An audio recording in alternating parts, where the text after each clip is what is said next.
I never imagined that cleaning out the basement after my husband's death would unearth a betrayal so deep it would rip my heart to shreds.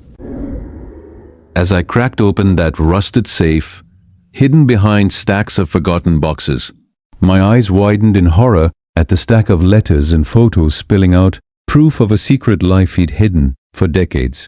But the ultimate injustice hit when I realized my own son had known all along, profiting from the lies that now threatened to destroy the family I'd built with blood, sweat, and endless tears. It had been 6 months since my husband's sudden passing, a heart attack, they said, quick and merciful in the night. I was still drowning in grief, my days blurred by the emptiness of our once vibrant home. At 58, I felt like a shadow of the woman I'd been, vulnerable, lost, clinging to memories to keep from falling apart. My son and his wife had been my anchors, checking in weekly, helping with the paperwork, insisting I didn't have to face it all alone. "We're family," he'd say, hugging me tight. I believed him. Why wouldn't I? He was my only child, the boy I'd raised through scraped knees and teenage rebellions, now a successful man with a family of his own.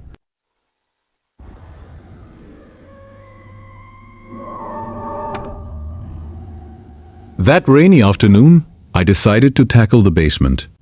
It was a mess of old furniture, holiday decorations, and boxes of junk we'd accumulated over 30 years of marriage. I needed to clear space, maybe turn it into a craft room to occupy my lonely hours.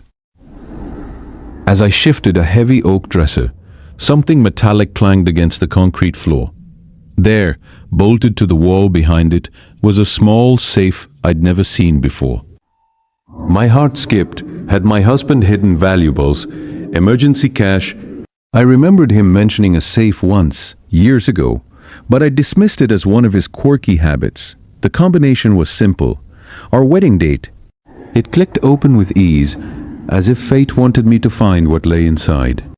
At first, it seemed innocuous. A few yellowed envelopes, a leather-bound journal, some bank statements from an account I didn't recognize. I sat on a dusty stool, flipping through them casually. Then a photo slipped out. My husband younger, arm around a woman I didn't know, both smiling at a beach I recognized from family vacations. My stomach twisted. Who was she? I tore open the first letter, dated 15 years back. My dearest. It began in a feminine scrawl. Our time together last weekend was magical. The kids missed their daddy already. Kids? My hands shook as I read on references to a house in another state, school fees, birthdays, more photos.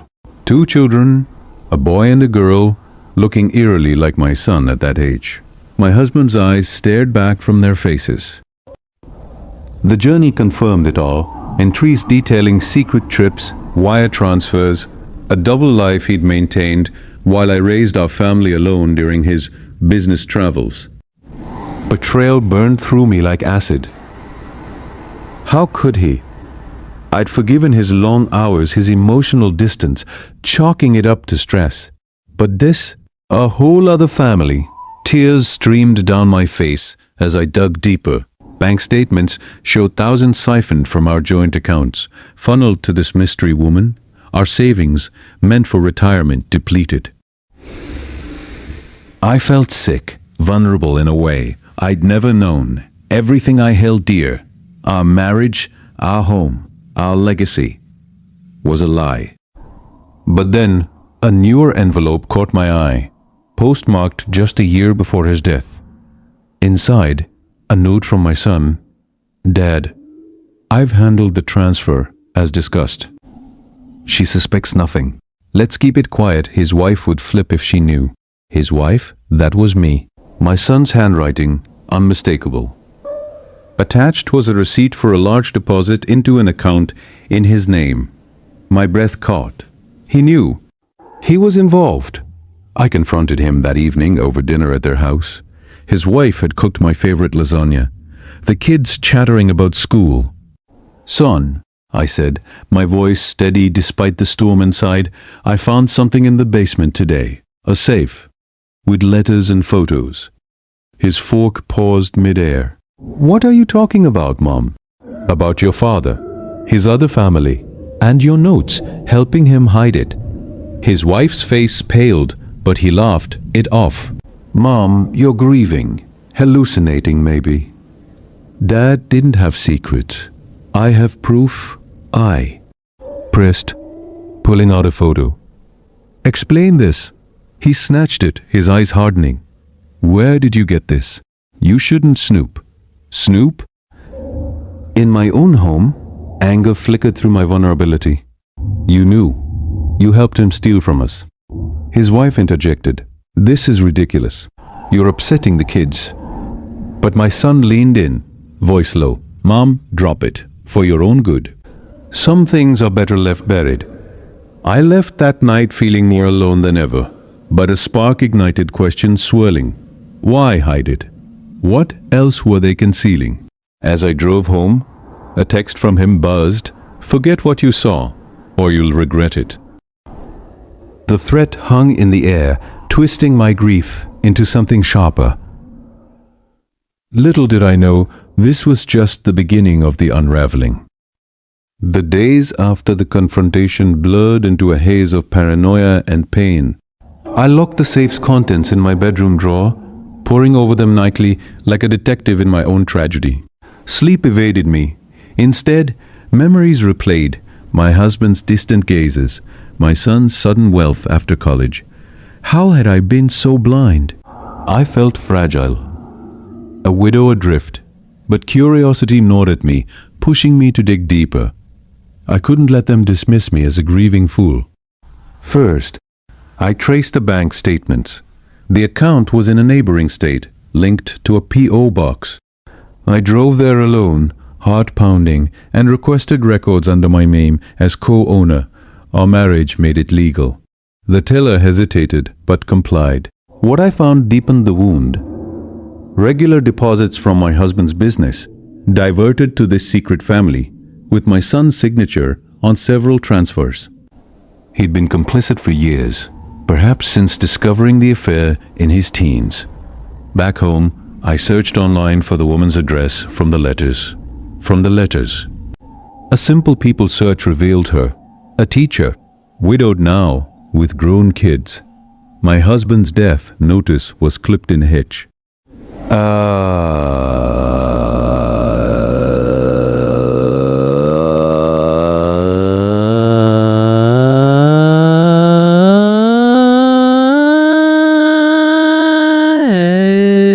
Shimmered, but confronting her directly felt too raw. I needed more. My son called daily, his tone shifting from concern to coercion. Mom, you need rest. Maybe see a doctor, he'd say. That stuff you found, it's old news. Dad's gone. Let it go. But you help him, I replied one evening, phone pressed to my ear. Why? Silence then, he asked me to. Family sticks together. Which family? Ours or his secret one? His wife grabbed the phone.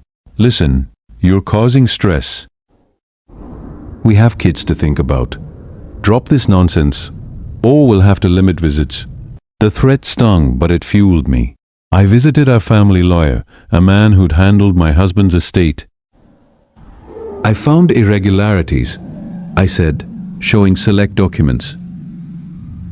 Was the will tampered with? He frowned, adjusting his glasses.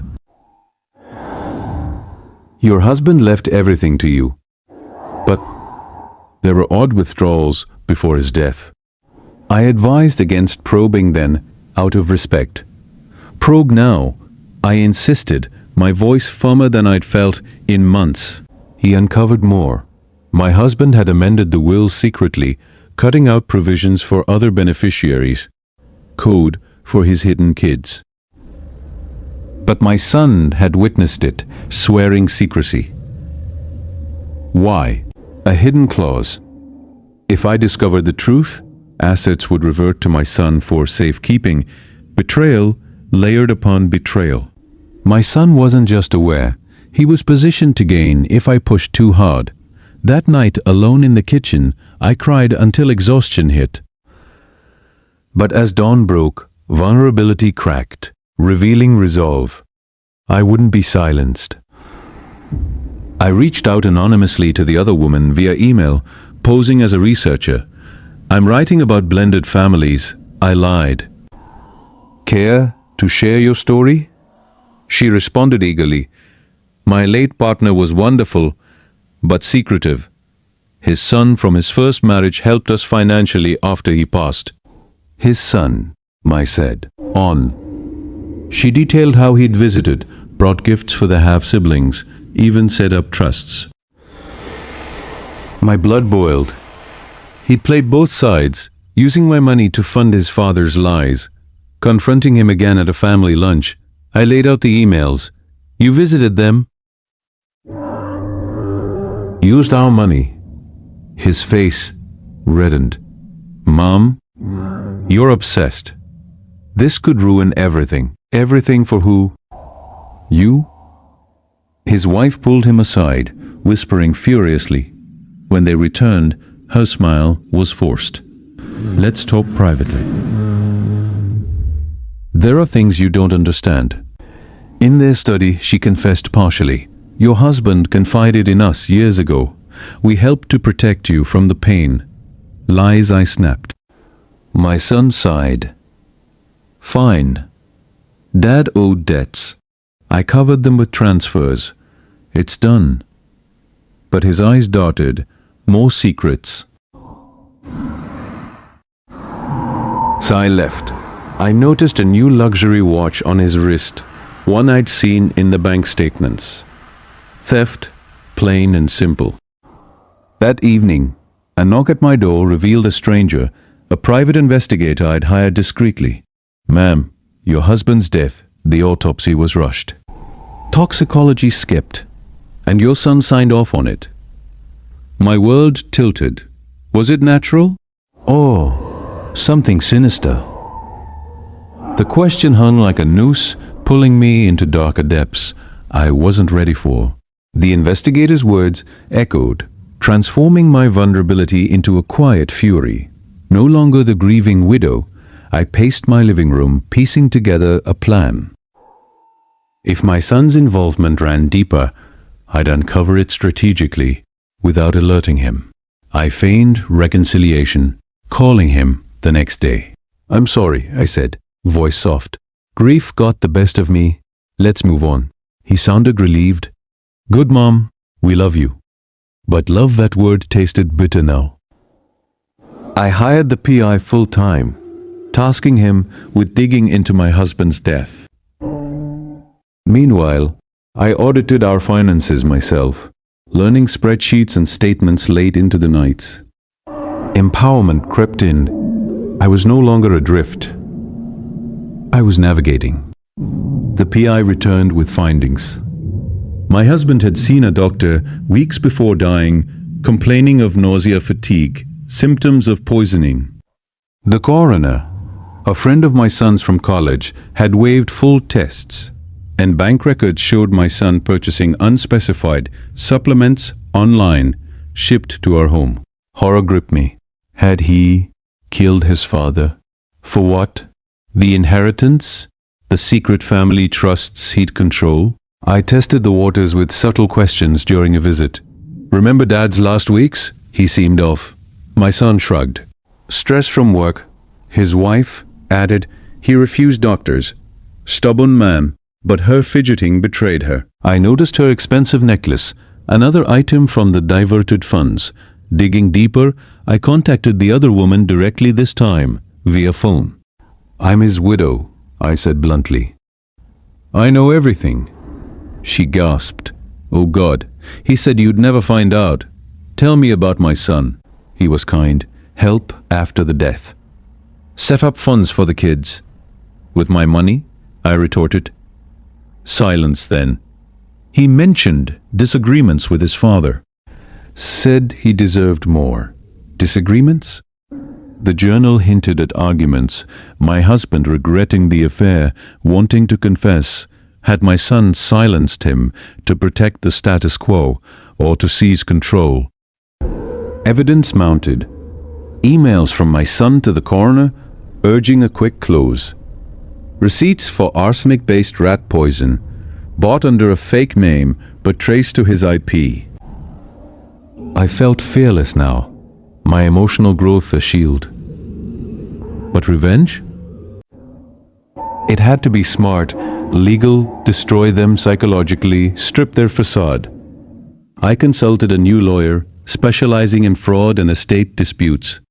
"We can sue for embezzlement," she said, "and tip off authorities on the death." "But proof?" I asked. "We build it.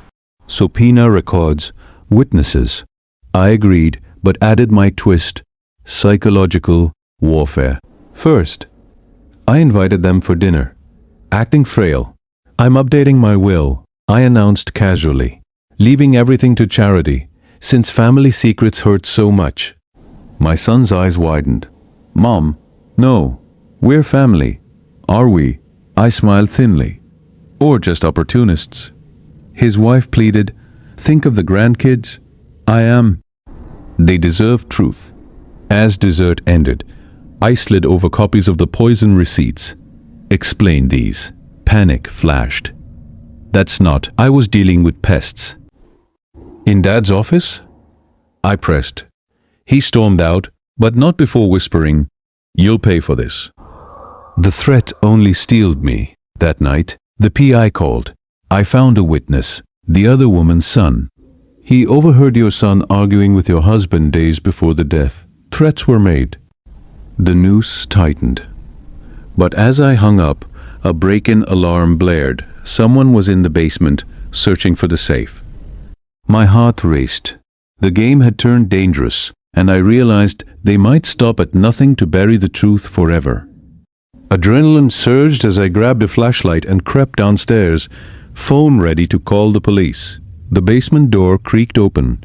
Shadows danced. "Who's there?"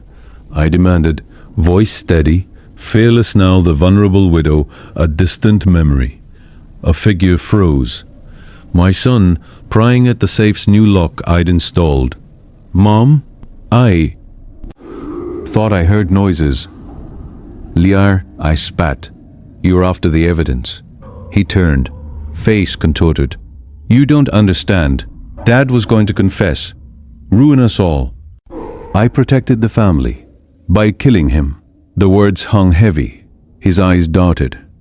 It was an accident. The supplements were to calm him, but dosage wrong. "Murder?" I corrected, dialing 911 discreetly. Police arrived swiftly. He was detained for questioning. His wife called hysterical. "What have you done?" "What you forced," I replied. Truth outs. The investigation exploded. Autopsy reopened. Poison confirmed. My son confessed under pressure, motivated by greed, fearing disinheritance if the affair surfaced. He'd involved his wife in the cover-up, forging documents to siphon more funds. Legally, I sued for embezzlement, reclaiming assets through court. The other family, I met them, offering closure without malice. They were victims too. We divided remaining trusts fairly, healing wounds. Psychologically, the revenge was exquisite. At trial, I testified calmly, detailing betrayals. My son's facade crumbled. His wife's social circle abandoned them. Grandkids stayed with me temporarily, learning honesty from their empowered grandmother. Months later, with him imprisoned and her divorced, I sold the house, starting anew. A small business, travels, strength, radiating. The safe secrets had destroyed my old life, but forged a fearless one. I was whole, unburdened, transformed. If you enjoyed this story, please subscribe to the channel and share your thoughts in the comments.